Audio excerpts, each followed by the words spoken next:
And beyond 2014, there will still be what I would call a strategic partnership, more of a political nature.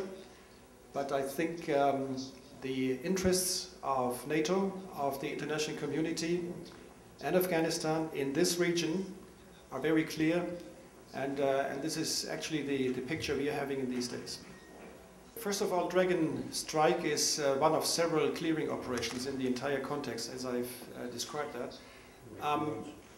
It would be definitely too early to say anything about the duration of this kind of operation. It'll take as long as it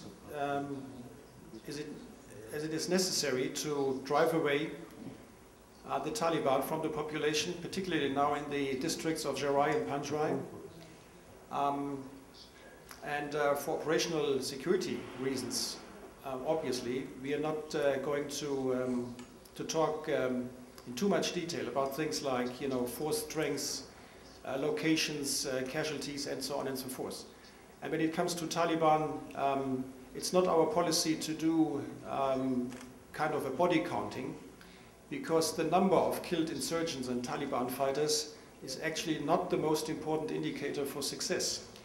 The most important indicator for success in a more general sense, but also in a, if you look at this particular operation in Kandahar or also in Helmand, is that ISAF succeeds in enabling the Afghan government to secure and govern itself. And we are in a supporting role.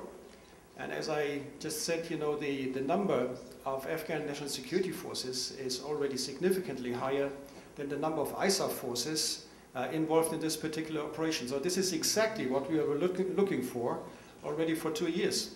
So we are on the right path, policy-wise, but also when it comes to the progress and the development of this particular operation. And I want to highlight 3 things, since you were asking for activities or measures or things we are doing or executing in these days.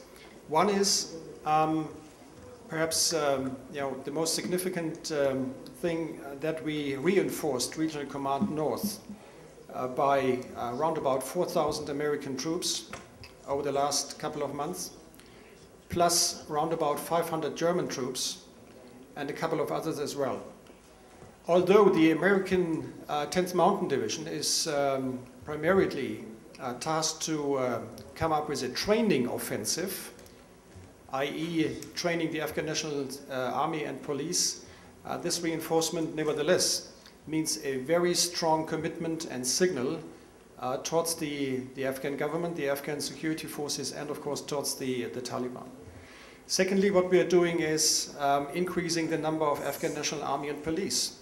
Now we have got 3 brigades of the 209th Corps in northern Afghanistan. When I was commanding Regional Command North 3 years ago, we had only 2 brigades with 2 or 3 infantry Kandaks only. If you look at the strengths and the units available in a status well-trained, you will find that really impressive. And the third thing is perhaps even more important. Only a couple of days I had the privilege to accompany President Karzai and General Petraeus to Faizabad in Badakhshan. And if you then get a sense of what's going on in the area of development, in the area of improving the infrastructure, for example, the famous Road 302 from starting in Faizabad and going then down southwest, is very impressive. In other words, security is important for development and reconstruction. But this equation reads the other way around as well. Security is improved by development and reconstruction. And if you take as a last example, then I'll stop it with this. Look at Balkh, the province of Balkh. You have just seen the construction of a 72-kilometer long railway from Hayraton to Mazar-e Sharif. This is very important, not only as an indicator for improved development and infrastructure, but also has a huge impact on security, because the future of a country, of a province like Balkh or Badakhshan very much depends on things like these. Thank you.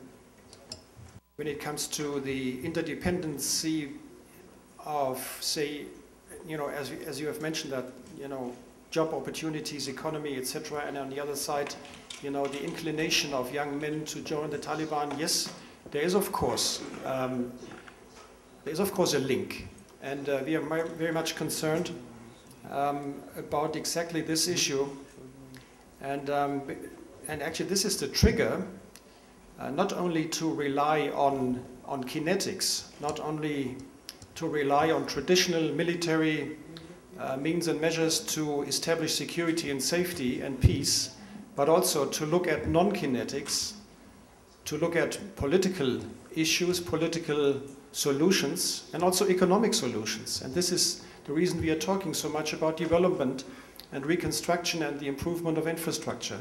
We are absolutely aware of the fact that the entire spectrum of Taliban is a very broad spectrum, ranging from very tough, ideologically influenced fighters to thousands of young men who joined the wrong side because of socio-economic reasons. This is exactly what we are seeing, and therefore ISAF is very much very hard working with the Afghan side to improve quality of life, to improve things like infrastructure in the villages, open schools and hospitals, making sure that there is potable water, that there is 24 hours a day electricity, and so on and so forth. And I've referred to a couple of development issues and projects.